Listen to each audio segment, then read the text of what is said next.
tan importante que Jesús llegó a decir que era conveniente para sus discípulos que Él se fuera. Cuando Jesús les dice, ¿saben qué? Les conviene que yo me vaya, porque si yo no me voy, el Consolador no va a venir. Entonces Jesús literalmente está diciendo, después de que yo haga este trabajo, resucite y me marche al cielo a completar su ministerio en el santuario celestial, el Espíritu Santo tiene que estar aquí en la tierra haciendo un trabajo. Realmente el gran protagonista de la iglesia es el Espíritu Santo. El Espíritu Santo dirige las juntas, el Espíritu Santo elige las parejas misioneras, el Espíritu Santo le da poder a la iglesia para predicar, el Espíritu Santo está en todas partes. Por eso es que la primera iglesia estaba siempre preocupada por asegurarse de que el nuevo creyente recibiera el Espíritu Santo.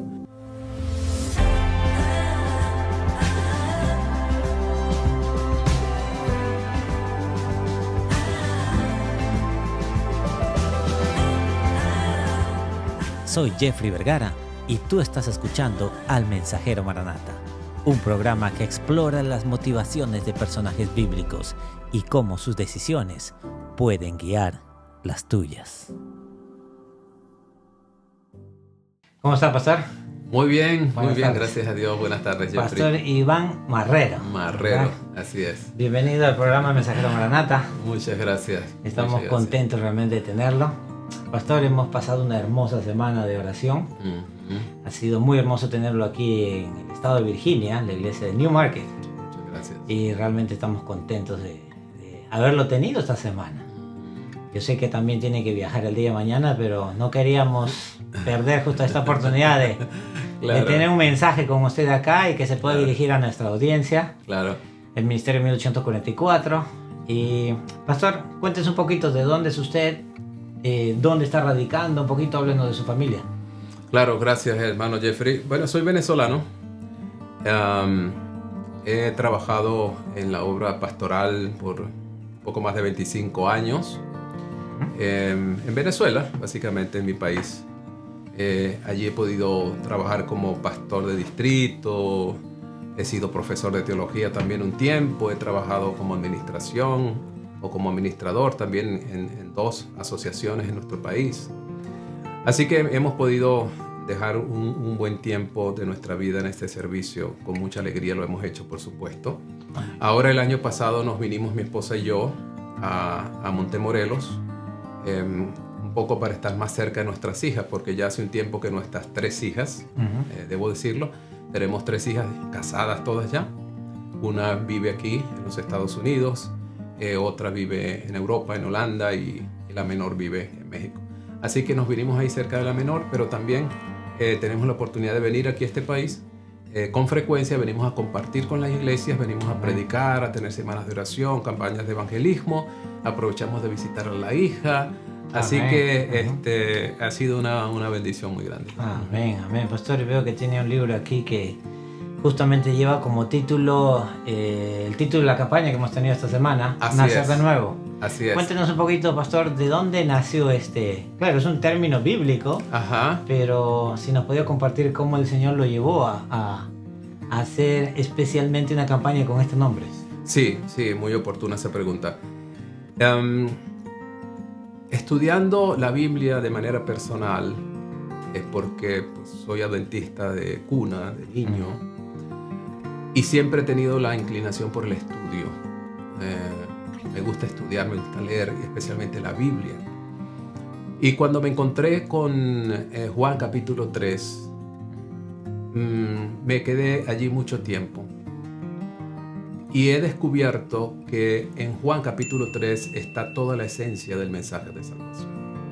Ahí está ese pasaje tan conocido de Juan 3:16. Pero no solamente Juan 3:16, es todo lo que está alrededor de ese texto, todo lo que Jesús le dice a Nicodemo. Es el plan de salvación resumido que le presentó Jesús.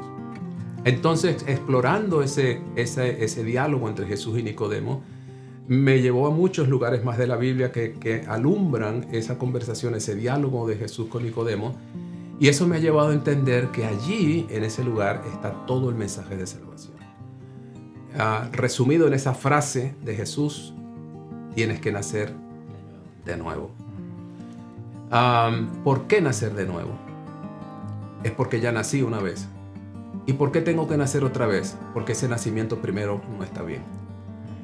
Ese nacimiento no está bien porque el Salmo 51:5 me dice que nací con pecado, nací en maldad. Eso me hace, en cuanto nazco, me convierte en un sujeto de salvación. Soy objeto de salvación, soy necesitado de salvación. Entonces, allí se desarrolla pues todo ese tema que lo empecé a predicar hace unos 15 años. Wow. En campañas en Venezuela. Eso me llevaba a predicar durante 2 semanas. Realmente esta campaña dura 2 semanas. Sí, porque ahora estuvimos 4 o 5 días. Eso es, muy apretado. Por eso algunos días se me hacía difícil parar, porque es que es mucho material. Son 15 temas. Esos 15 temas están recogidos aquí. El libro tiene 15 capítulos. El libro se titula Nacer otra vez. Nacer otra vez. Y usted lo escribió. Exactamente. Es de mi autoría. Nacer otra vez, la respuesta al dilema existencial del hombre. Entonces, aquí en este libro está recogido todo eso. A partir de Juan 3, el desarrollo de todo el tema de salvación, incluyendo la cruz, incluyendo el bautismo, incluyendo el Espíritu Santo. Es decir, es un programa bien completo. Y está recogido acá en este libro. Es mi primera publicación, hermano Jeff, la primera. Me estoy estrenando como escritor o como autor. Y entonces ha sido una bendición. He podido llevarlo a varios lugares aquí de Estados Unidos, Atlanta, en Houston, ahora aquí en Virginia, que estoy por primera vez. Pero el libro está disponible en... Eso es lo que quería preguntarles, ¿dónde podrían, de repente, los que nos están escuchando, dónde podrían obtenerlo? Sí, pueden conseguirlo justamente en Amazon. Ustedes pueden entrar a Amazon en su cuenta y van a escribir este nombre en la búsqueda, Nacer otra vez, les va a aparecer enseguida. Pastor Iván Marrero, puede ser que diga Elías Marrero porque es mi primer nombre. Pero mi nombre de autor es Iván Marrero. Allí lo pueden conseguir, pueden bajarlo, pueden pedirlo. ¿En PDF también? ¿Versión digital? Sí, está en digital. Estamos los que nos gusta hojear.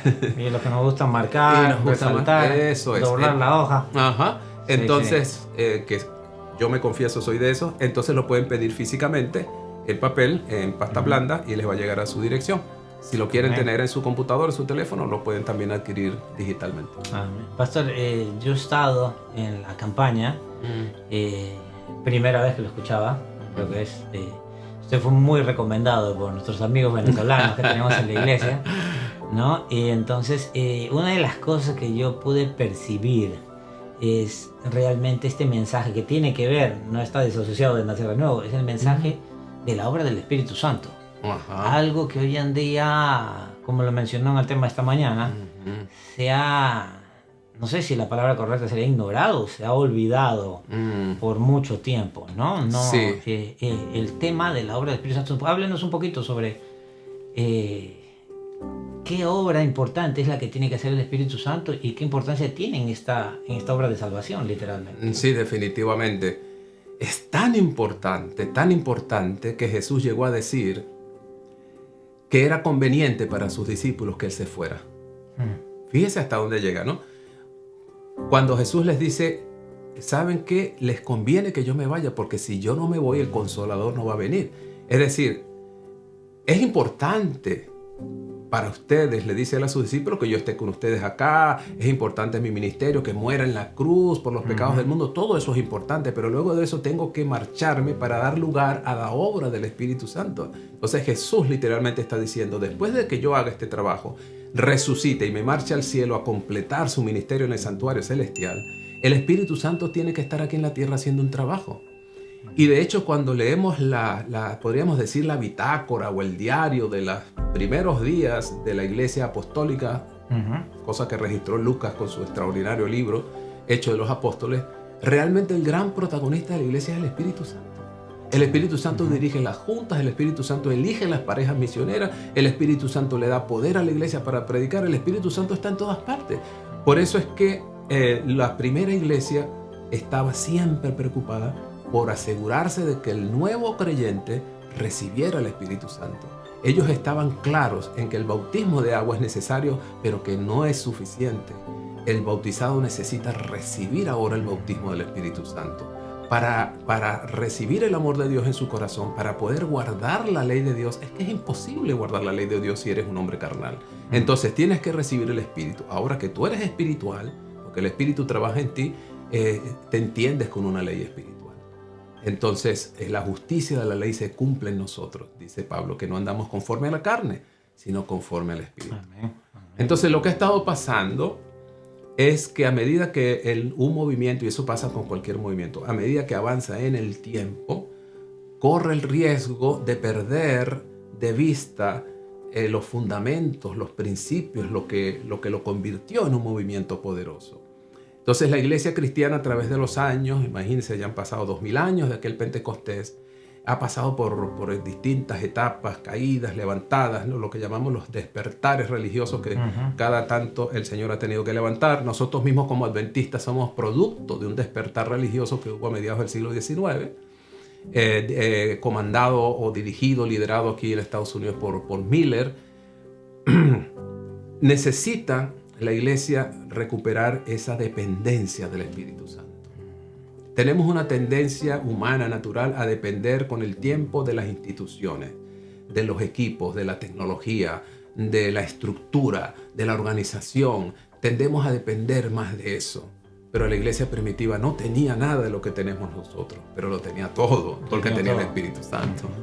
Y en este descuido, de repente, con este ajetreo de predicar el evangelio, como mencionas, se ha olvidado realmente al más importante de la obra, ¿no? Quien debe dirigir la obra. Así es. Y hemos llegado a un punto que quizás hoy en día no solamente se ha olvidado, se ha ignorado la obra del Espíritu Santo, sino se ha empezado a tergiversar. No sé si es ya tan común escuchar este punto de que el Espíritu Santo no es una persona, que el Espíritu Santo es una fuerza, o lo utilizan como la palabra neuma, ¿no? Y entonces ya inclusive se ha reprimido la obra del Espíritu Santo al punto en que ya no es ni siquiera un ser parte de la divinidad, ¿no? Sí, eso está pasando, y incluso se usan textos bíblicos, se usan declaraciones de Elena de White para hacer ver al Espíritu Santo como impersonal.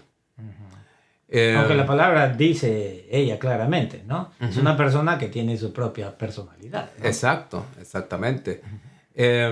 Y yo creo que sería conveniente, hermano Jeffrey y amigos que nos escuchan, que nuestra preocupación no debería ser conocer la naturaleza del Espíritu Santo. Yo quiero recomendar, además de todos los textos que hay en la Biblia... Y disculpe que le corte allí. La sierva del Señor nos dice claramente también que hay un misterio en el Espíritu Santo, que no perdamos el tiempo en eso, ¿no? Y él lo aclara, sí, adelante. Absolutamente, sí, me encanta la gente que está conectada, que saben de lo que estamos hablando, porque justamente de eso te iba a comentar. En el capítulo 5 de Hechos de los Apóstoles de Elena White, ahí lo dice. Y ella dice, no nos es dado a nosotros conocer la profundidad del misterio del Espíritu Santo, porque es misterioso. Lo que necesitamos es que esté con nosotros, que recibamos su poder, que recibamos su presencia y no meternos en detalles que a nosotros no nos fue dado conocer. Cuando tomamos ese camino, lo que hacemos es cometer errores. Estamos pisando terreno sagrado y nos podemos convertir en sacrílegos si empezamos a nosotros a tratar de manejar como seres humanos algo que es tan profundo y tan excelso, ¿no? Así es. Pero la preocupación es, y la intención y la necesidad es recibir al Espíritu Santo. Amén. Una pregunta, pastor. En estos tiempos que estamos viviendo nosotros, las profecías toman una importancia, una gran importancia entre la vida cristiana. Sí. Para los que lo están escuchando, ¿qué tan importantes son las profecías en el estudio cristiano hoy en día? Bueno, la palabra del Señor dice, no menospreciéis las profecías, ¿no? Fue el consejo que le dio Pablo a los tesalonicenses en esa breve lista de asuntos importantes que describió ahí en 1 Tesalonicenses capítulo 5. Entre otras cosas dijo, no desprecien, no menosprecien las profecías. También cuando habla de los dones del Espíritu Santo, el apóstol Pablo en 1 Corintios 12, 13 y 14, hablando de los dones del Espíritu, dice, es bueno tener muchos dones, lo más importante es el amor, dice él en el capítulo central, que es 13. Y luego hablando de los dones, dice, pero prefiero la profecía, prefiero que profeticen. Aunque Pablo está hablando en términos generales, porque profetizar o el don de profeta en forma general para la iglesia apostólica no era simplemente predecir el futuro, sino exhortar, animar a la iglesia, aconsejarla, etcétera. Todo eso está incluido en el ministerio. Como dice Apocalipsis 3, no profetiza de nuevo. Ajá, exacto. Es raro profetizar lo que ya está profetizado de nuevamente, ¿no? Exacto. La palabra. La palabra, exacto. Es exhortar, es ir a la palabra de Dios, etcétera, etcétera. Pero sí, definitivamente, conocer en dónde nos encontramos parados ahora mismo. ¿Dónde nos encontramos parados ahora mismo como iglesia? ¿Cómo está el mundo? ¿Qué es lo que debería estar sucediendo afuera? Y en respuesta, ¿cómo deberíamos estar como iglesia reaccionando a eso? Tiene que ver con el marco profético. Entonces, de allí que la iglesia adventista, que se ha dado a conocer como un movimiento profético porque nace del estudio, de la reflexión de las profecías bíblicas, no debe perder nunca esa condición, su identidad. Si perdemos la identidad, pues no tenemos nada que hacer aquí.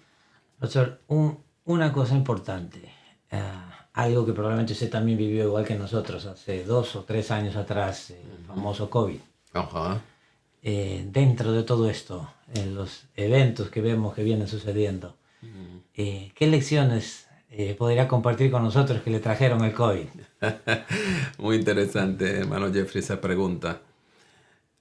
Una de las cosas que me enseñó es que por más que nosotros estudiemos y nos preparemos, siempre habrá sorpresas.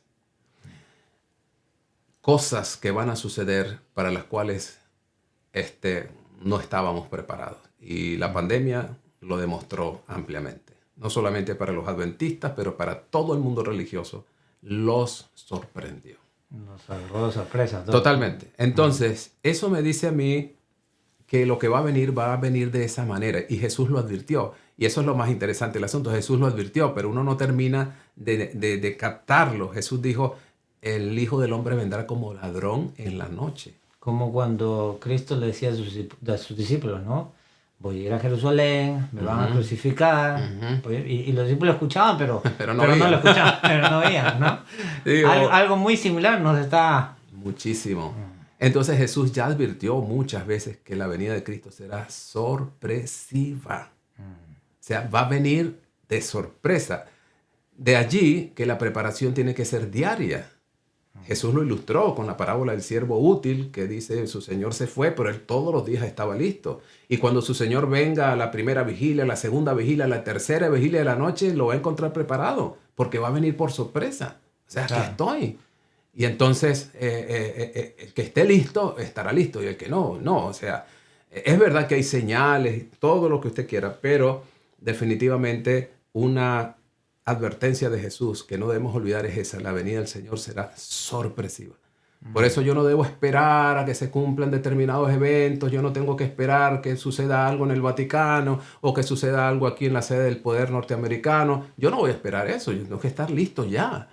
Porque los eventos finales, las últimas, se pueden cumplir en cuestión de horas. Serán rápidos, dice el Señor. Los últimos movimientos serán muy rápidos. ¿Qué tan rápidos serán? No sabemos. Pero Dios tiene el poder para controlar el tiempo y las sazones, ¿no? Dice la palabra de Dios. Así que Él puede hacer que las cosas se cumplan en un santiamén. En un momento podemos estar. Yo siempre pienso en cuando hablan sobre sorpresa, es que lo veo como un novio que va a visitar a la novia, ¿no? Le dice, voy a llegar, pero le llega por sorpresa, pero para la novia no le cae por sorpresa, porque ella todo el tiempo está en la ventana esperando todo el tiempo cuando llega. Así que no le dio la hora ni el día, pero cuando él llega, ella estaba lista para recibirlo, ¿no? Exacto, ahí estuvo la prudencia de las vírgenes, de las 5 que pudieron entrar a la fiesta. La prudencia de ellas consistió en estar preparadas porque se durmieron igual que las demás. Así es. Dice que las 10 cabecearon y se durmieron. Pero cuando llegó el esposo de sorpresa, todas despiertan, pero habían 5 que estaban listas. Que estaban listas, sí, las fatuas. Hay un texto acá en la Biblia, en Josué 1:9, que me gustaría que usted nos comente un poquito. Dice, mira que te mando que te esfuerces y seas valiente. No temas ni desmayes, porque Jehová tu Dios estará contigo donde quiera que vayas. Estamos hablando de estos tiempos que vienen. Sí. Situaciones que sabemos que son días difíciles, pero todo está en perspectiva, cómo se ven esos días difíciles, ¿no? Sí.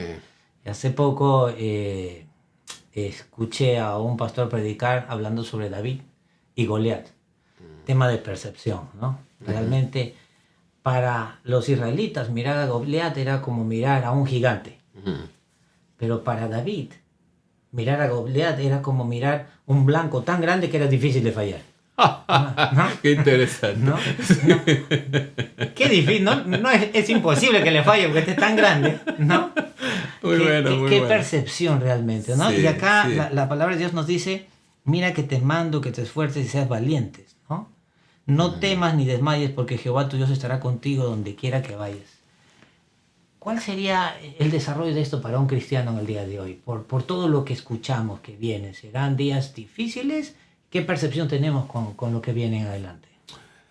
Sí, sin duda van a ser tiempos muy difíciles. Creo que la pandemia fue un abrebocas, fue una misericordia de Dios también, porque es como un anticipo de lo que va a venir de manera sorpresiva sobre toda la humanidad, en formas exactas que nosotros no conocemos.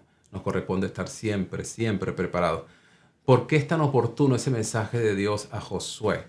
Porque la tendencia nuestra humana es a cansarnos, especialmente en la espera de la segunda venida de Cristo, que se nos ha hecho larga la espera, siendo honestos, se nos hace larga porque son 2000 años ya. Entonces ya hay un sector del cristianismo que se cansó, dijo, algunos dijeron se está demorando demasiado, otros dijeron ¿será que no viene? Y otros han dicho no viene. Definitivamente no viene. La toalla. Sí, sí, nos equivocamos. No vino. Entonces, en ese marco que el Señor sabe que va a vivir su iglesia, necesita la perseverancia, porque pocos son los que van a perseverar y a creer que sí viene Cristo a completar su obra de salvación, ¿no? Para arreglar este mundo que está tan deteriorado, para arreglar lo que dañó al pecado. Tiene que venir Cristo. Alguien decía, la venida de Cristo ya ni siquiera es una promesa, una esperanza, es una obligación. O sea, el mundo necesita desesperadamente la intervención divina, que es lo único que va a arreglar este mundo. Y pastor, hoy en día, como iglesia, somos la iglesia de la Odisea, ¿no? No hay mucho de lo que tengamos que sacar pecho, ¿no? Oh, sí. ¿No? Sin embargo, es un proceso. Siempre vemos que cuando nos habla Apocalipsis, ¿no es cierto? Nos habla sobre la iglesia de la Odisea. Nos dice que es una iglesia que necesita, ¿no? Necesita literalmente, cree muchas cosas, pero al final en su realidad no está bien. Sí. Y mucha gente se desanima en esto, ¿no? Muchos hermanos vemos que se desaniman al ver cosas que a veces suceden en nuestra iglesia. Sí. ¿Y qué consejo daría usted a los miembros de iglesia que al ver estas cosas, el barco se va a hundir, dice la sierva del Señor, Cristo, el capitán del barco, llevará este barco a puerto seguro, ¿no? Sí. No se desanimen. ¿Qué consejo le daría a los miembros de iglesia en referente justamente a este texto, ¿no? De Josué, ¿no? Sí. Mira que sea valiente, ¿no? Sí. No te desanimes como justo mencionabas, ¿no? Exactamente, sí. ¿Sabes qué? Me ha dado algo de consuelo personal la lectura de la palabra de Dios. Estos días estuve leyendo la carta de 2 de Corintios, la leí toda de una sentada. Me impresionó tanto esa carta de Pablo, porque habla de una iglesia imperfecta, de una iglesia politizada, de una iglesia dividida. Iglesia imperfecta. Absolutamente. Solo se me vienen a la mente unas palabras de Billy Graham, ¿no? Que hace tiempo, este predicador americano acá, que dijo una frase célebre, que la leí uno de estos días. Sí. Dice, si encuentras una iglesia perfecta, no te unas a ella porque la malogras. No lo había escuchado, está interesante eso. Sí, porque es el factor humano, definitivamente. El factor humano, sin la presencia del Espíritu Santo. Absolutamente. Exacto, de eso estamos hablando justamente, ¿no? Entonces, cuando Pablo empieza a hablar allí de todos los problemas que hay dentro de esa iglesia, al punto que un hermano cometió, se acostó con la mujer de su papá, eso estaba pasando dentro de la iglesia. habían hermanos que habían formado partidos, ¿no? Estaba el partido de los de Pedro, estaban el partido de los de Pablo, estaban los que estaban con Apolo, y otros decían, nosotros somos de Cristo, ni del uno ni del otro. Entonces se habían creado facciones y Pablo estaba horrorizado con eso. Él decía, pero ¿cómo? ¿Cómo es que están con un partido y con el otro? Y ciertamente Pablo era el que salía perdiendo en las comparaciones, porque Apolo era más educado que Pablo, con todo y que Pablo era muy educado. Apolo lo superaba, era un hombre muy intelectual, criado en Alejandría, la capital intelectual de aquel tiempo. Entonces había gente que decía, no, preferimos a Apolo. Apolo sí predica y enseña, pero Pablo, parece que Pablo tenía un problema al hablar, no era tan bueno con la oratoria. Pablo era mejor escribiendo. Y algunos decían, escribiendo eres muy valiente, pero en persona... Y uno dice, ¿y eso estaba pasando en la iglesia? Sí, estaba pasando en la iglesia. Entonces, cuando yo digo, si hace tanto tiempo con el apóstol Pablo en persona en medio de ellos, y había estas imperfecciones, peleas entre ellos, yo digo, bueno, Señor, la lucha continúa, siempre ha habido problemas. Algunos se desaniman porque dicen, ay, esta iglesia con tantos problemas. No, la iglesia siempre ha tenido problemas, siempre los ha tenido. El punto es cómo lo asumo yo como persona y qué contribución hago yo. Si yo espero que los otros cambien, si yo espero que la iglesia cambie, si yo espero que el pastor cambie, si yo espero que la conferencia cambie, entonces me voy a quedar esperando. El que tiene que cambiar soy yo. Si yo lo asumo como una responsabilidad personal y le pido al Espíritu Santo que obre en mí, yo voy a ser ese factor de cambio para que otros se entusiasmen, para que otros imiten, para que otros se unan a ese fervor y a ese despertar espiritual que Dios quiere. Amén, amén. Pastor, el tema de la victoria sobre el pecado, lo he escuchado hablar un poquito en esta semana. Sí. Algo que también no debiera, pero parece que también está causando ciertos problemitas allí, ¿no? Desgraciadamente en casa, así, digámoslo así. Sí. Háblanos un poquito sobre la victoria sobre el pecado. Yo creo que leyendo en la Biblia no tenemos dudas sobre eso. Claro. Especialmente de la forma como lo miramos cuando el Espíritu Santo literalmente hace su obra, ¿no? Pero háblanos un poquito sobre eso, pastor. Sí, exactamente. Justamente el apóstol Pablo describe eso en Romanos 7 y Romanos 8, que es un conjunto realmente. Teníamos que leer desde el capítulo 6 hasta el capítulo 8 para leer toda la unidad temática. El apóstol Pablo habla justamente del problema del dominio del pecado en el creyente. Y lo aborda justamente en el capítulo 6 diciendo, pero ¿cómo vamos a perseverar en el pecado si ya fuimos bautizados? Fuimos bautizados en su muerte. De modo que así como Cristo resucitó, nosotros resucitemos a vida nueva. No puede gobernar el pecado en su cuerpo mortal para que los estén obedeciendo. Esa es la insistencia de Pablo en Romanos 6. Luego en Romanos 7 es un capítulo que tiende a confundir a la gente, porque allí habla de un hombre que está totalmente dominado por el pecado. Un hombre que dice, yo entiendo que la ley es buena, yo quiero hacer lo bueno, pero no puedo. Hay un pecado que me domina completamente. Maldito. Dice, miserable de mí. ¿Quién me librará de esto? Cuerpo de muerte. Yo quiero hacer lo bueno y termino haciendo lo malo. O sea, soy un hombre esclavo del pecado. Y algunos llegan a pensar que esa era la experiencia de Pablo. Entonces justifican una vida de pecado porque, pero mira si Pablo estaba así. Y es el gran apóstol Pablo. Y era Pablo. Y él vivía así. Entonces yo estoy bien. No, eso es un engaño terrible. La forma que escribe Pablo tiende a confundir pensando que se trata de una experiencia que él está viviendo. No, Pablo está describiendo la vida de un hombre esclavo del pecado, que no es él. Pero ahora pasa al capítulo 8 y justamente comienza el capítulo 8 diciendo, ahora pues ninguna condenación hay para los que están en Cristo Jesús. Amén. O sea, ya no estás en Romanos 7, ahora estás en Romanos 8. En Romanos 8 es el Espíritu Santo quien controla tu vida, ya no la carne. Entonces ahora que el Espíritu Santo está en mí, la justicia de la ley se cumple en nosotros. Se cumple en nosotros. Entonces, definitivamente ese es el cuadro que Pablo describe por inspiración del Espíritu Santo. Un hombre, un ser humano victorioso sobre el pecado por la virtud del Espíritu Santo trabajando en él. Cuando yo me apresuro a decir que nunca lograremos dejar de pecar, estoy preparando un terreno para lo peor. Mi papá decía, el que no aspira a vencer, vencido está. Claro. Era una frase famosa de mi papá. Y es así, el que no aspira a vencer, vencido está. Entonces, cuando ya yo me rindo al pecado, porque yo sí tengo que rendirme, pero rendirme a Cristo. Rendirme para decir, yo no puedo con esto. Señor, tienes tú que venir a hacer algo en mí. Y ese que va a venir a hacer algo en mí es el Espíritu Santo. Por eso es lo que significa mi entrega. Yo me entrego a Cristo no para seguir pecando, sino para decirle, Señor, hazlo tú en mí. Yo no puedo ser santo por mi cuenta. Yo no puedo vencer el pecado por mi cuenta. Ayúdame, por favor. Hazlo tú en mí. Y si nosotros vemos esto, habrá en forma práctica, hablando de algún pecado conocido en esta tierra, ¿no? Que literalmente el hombre no pueda superar o pueda vencer, cualquiera que sea, ¿no? Hoy en día tantos pecados que digo, bueno, hay pecados y hay abominaciones, ¿no?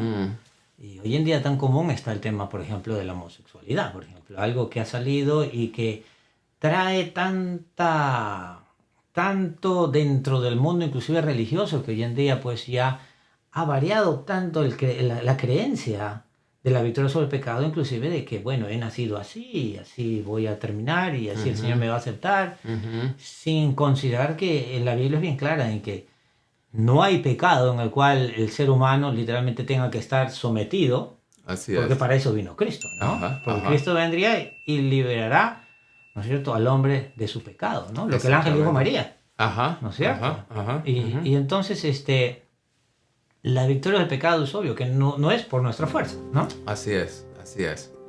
Pero si pedimos la presencia del Espíritu Santo diario en nuestra vida, Él nos va a capacitar para eso, porque nos va a dar el ingrediente fundamental para guardar la ley, que es el amor.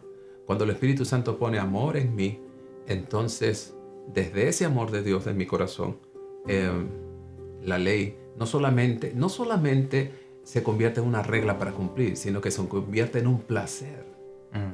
Como dijo el mismo Jesús, ¿verdad?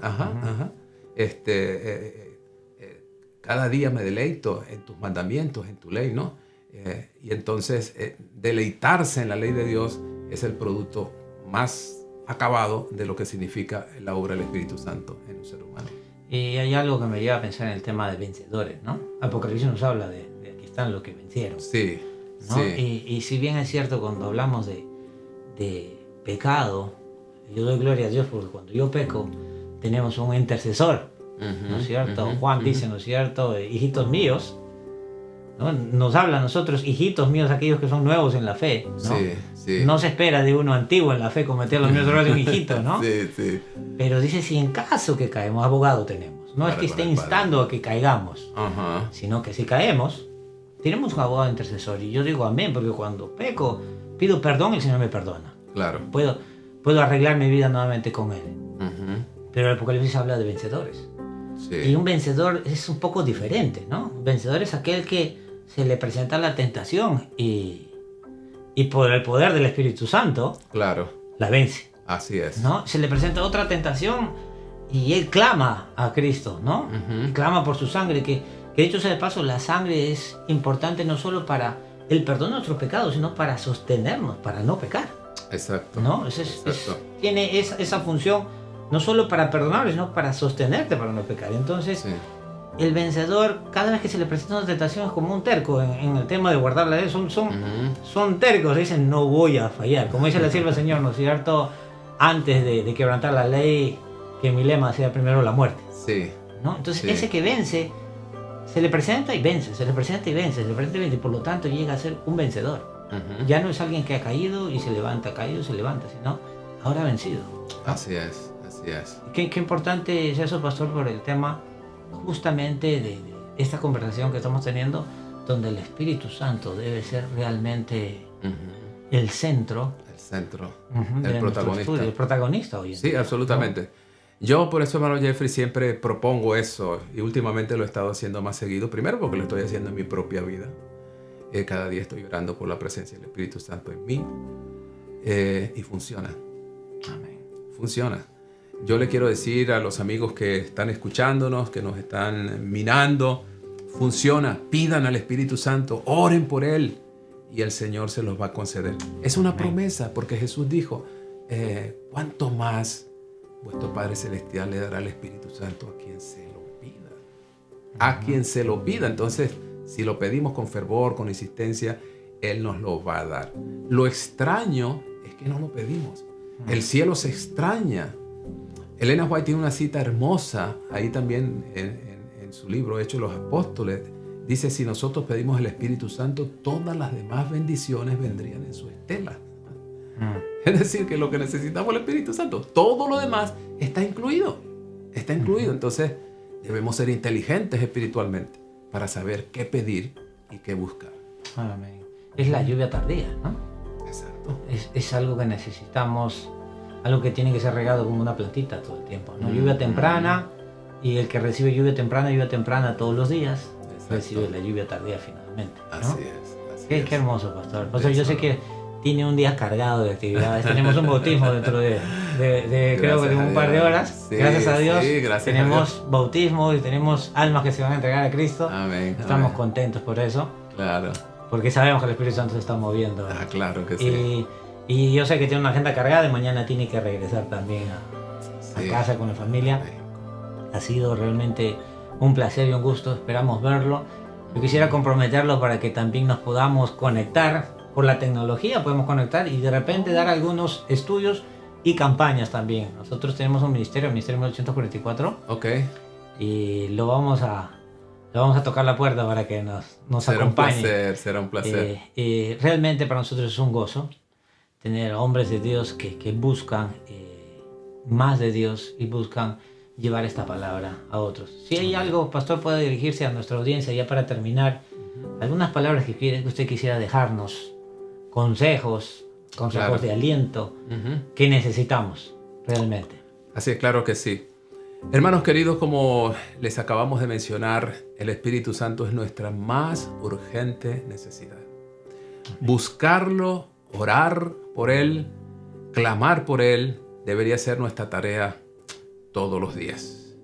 No solamente pedir, buscar, llamar, pero también oírlo. Y ahora que el hermano Jeffrey mencionaba Apocalipsis, la carta de Jesús a las iglesias, todas terminan diciendo, escuchen lo que el Espíritu dice a las iglesias. El Espíritu quiere hablar a las iglesias, el Espíritu quiere comunicarle a la iglesia. Lo interesante es que Él necesita a alguien que esté dispuesto a escuchar. Así que si tomas la Biblia y la estudias todos los días, allí el Espíritu Santo habla. Es la manera preferida del Espíritu Santo para dirigirse a nosotros, a través de la revelación escrita. Así que si oras por el Espíritu y lo escuchas todos los días, vas a ver una diferencia total en tu propia vida. Amén. Gracias, pastor. Muchas gracias por estar aquí con nosotros. Gracias por la invitación. Ha sido realmente un gozo tenerlo. Amén. Y espero que esta sea la primera de nuestras próximas de muchas entrevistas. ¿Nos dirige una oración para terminar? Claro que sí. Oremos. Querido Padre, te damos gracias por la presencia de tu Espíritu Santo en esta conversación. Gracias porque tú has dirigido nuestros pensamientos y también nuestras palabras. Gracias porque no hemos sido dejados a ciegas en este mundo de pecado, sino que tenemos una guía segura. La palabra del Espíritu Santo, tu santa palabra, está a nuestra disposición. Ayúdanos, Señor, a buscar en ella refugio, dirección, bendición, para que la promesa de tu Espíritu Santo sea una realidad en nuestra propia vida. Permite que aquellos que han compartido con nosotros este programa se sientan motivados a buscar ese poder, a buscar esa presencia diaria del Espíritu en sus vidas. Gracias por escuchar nuestra oración. Bendícenos, te lo pedimos en el nombre de Cristo Jesús. Amén. Amén. Bueno, nos despedimos. Que el Señor los guarde y los bendiga. Y allí estaremos constantemente estudiando. Hasta la próxima, mis hermanos. Bendiciones.